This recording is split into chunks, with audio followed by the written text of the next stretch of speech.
အားလုံးမင်္ဂလာပါဒီနေ့မှာဖတ်ပြတော့မှာကတော့မိတ်ဆွေဖွဲ့တဲ့စံချိန်ကိုအသက်20ကျော်မှစပြီးမြင့်တင်တင်ပါပြီဆိုတဲ့ခေါင်းစဉ်လေးဖြစ်ပါတယ်ကိုထပ်ပို့ပြီးလှုပ်ရည်ကိုင်ရှိတဲ့သူနဲ့တာပါပေါင်းဖော်ပြသူနေနိုင်ရင်ကို့ဘွားလည်းတူတက်နိုင်ပါတယ်ကိုကိုမမီတဲ့မိတ်ဆွေတငယ်ချင်းတွေရှိသွားပြီးတိတ်ဖိုးတန်တဲ့ဝကောင်းစားတာတွေဝါကြွားမနေပါနဲ့တင်းရဲ့မျက်လုံးတွေရဲ့ရှာဖွေတိမနိုင်စွမ်းကိုမြင်ပါကောင်းတော့ပေါင်းတင်ဆက်ဆံရေးတွေရှိထားမှကောင်းတော့လောက်ကိုင်ကိုရွေးချယ်နိုင်မဲ့ခွင့်ရနေပုံများများရှိမယ်လင်ကောင်းတာကောင်းရမယ်ကိုထက်တာတဲ့လူတွေနဲ့မိတ်ဆွေဖွဲ့ပါ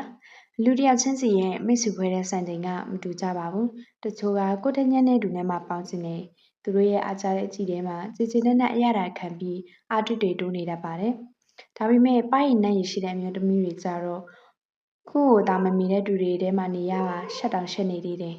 ဒါကြောင့်လဲကိုထက်ပိုချမ်းသာပညာပိုတက်ပိုပြီးပန်းတဲ့လူတွေနဲ့ပဲစူးစမ်းပြီးအတိမိတ်ဆွေဖွဲ့ပါတယ်ဒါဟာနောက်မှသူတို့ရဲ့အထောက်ကိုရဖို့တာမကပဲကိုယ့်ရဲ့ပေါင်းတင်တဲ့ပယ်ကိုလည်းဆဲထွင်တာဖြစ်ပါတယ်။ကိုကပေါင်းတင်တဲ့သူတွေရဲ့စင်တန်းတိုင်းကိုလည်းပဲအဲ့လိုလိုက်ပြီးဖြစ်လာမယ်ဆိုတဲ့တဘောကိုတည်ုံနေပဲသူမတို့ဒီလိုပေါင်းတင်တစ်မျိုးရှာတာပါဒီလိုကောင်းမြတ်တဲ့အကျင့်ကိုလက်တွေ့ဆန်းကြည့်ဖို့ဆိုရင်ကိုယ့်ရဲ့မနာလိုစိတ်နဲ့ရန်လိုစိတ်တွေကိုအရင်ပြပြင်ရမယ်ကိုထက်တာတို့ကိုစူးစမ်းမှုဖွဲ့ရမယ်သူတို့ရဲ့ကောင်းတဲ့အရေးချင်းတွေကိုအတူယူရမယ်ပေါင်းတင်ဆက်ဆံရေးကိုအခုကစလို့ပြင်ဆင်လှုပ်ဆောင်ပါတော့20ကျော်ရွယ်ဆိုတာမိတ်ဆွေတစ်ဖွဲ့လို့အကောင်းဆုံးချိန်ပါနေ့တိုင်းစာတင်ခန်းထဲမှာပိတ်မိနေရသူတွေဖို့ကတော့မိတ်ဆွေဖွဲ့ရမှာအကန့်အသတ်တစ်စုံရာရှိတာတဘာဝကြပါတယ်အသက်30ကျော်မှတန်ဖိုးရှိတဲ့မိတ်ဆွေတွေစာပြီးမိတ်ဆွေဖွဲ့မယ်ဆိုရင်တော့တခြားသူတွေတွန်းထုတ်ပြစ်တာခံရဖို့ပိုပြီးလွယ်ပါတယ်လူတိုင်းတိကျဖွဲ့ခြင်းသူကိုအသက်20ကျော်မှတိမိတ်ဆွေဖြစ်အောင်လုပ်ပါနောက်ကြမှာပဲဘယ်လိုလူကတော့အသက်30ကျော်နောက်ပိုင်းမှာလဲလေးနဲ့ဆက်ပြီးပေါင်းတဲ့အပ်တဲ့သူဆိုတာအတီးပြပါသူတို့နဲ့အချိန်များများပေးပြီးပေါင်းတင်ပါပြောရရင်အလားလာကောင်းသူနဲ့အရင်ဆုံးပေါင်းထားပြီးနောက်မှပြန်စစ်ဆေးကြည့်ဆိုတဲ့သဘောပါပဲစားတွေးလိုက်တာနဲ့တပ်ပင်းကြီးချပြီးလူ့ဘဝကြီးကိုညှဉ်းညူနေတဲ့သူတွေကိုတော့အတက်နိုင်ဆုံးရှောင်ပါတီတီကြကြပြောရရင်နေထိုင်မှုချက်လက်တာလွန်ကောင်းမှုနဲ့သူတွေက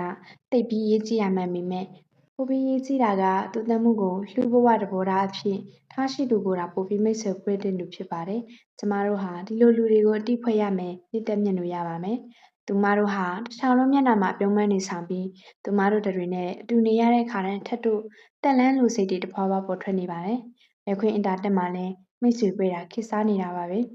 တင်လည်းပဲဒီမှာတင်ယူလေးလာစိတ်တွေရှိတဲ့သူတွေကိုမိတ်ဖွဲ့နိုင်တာပါပဲ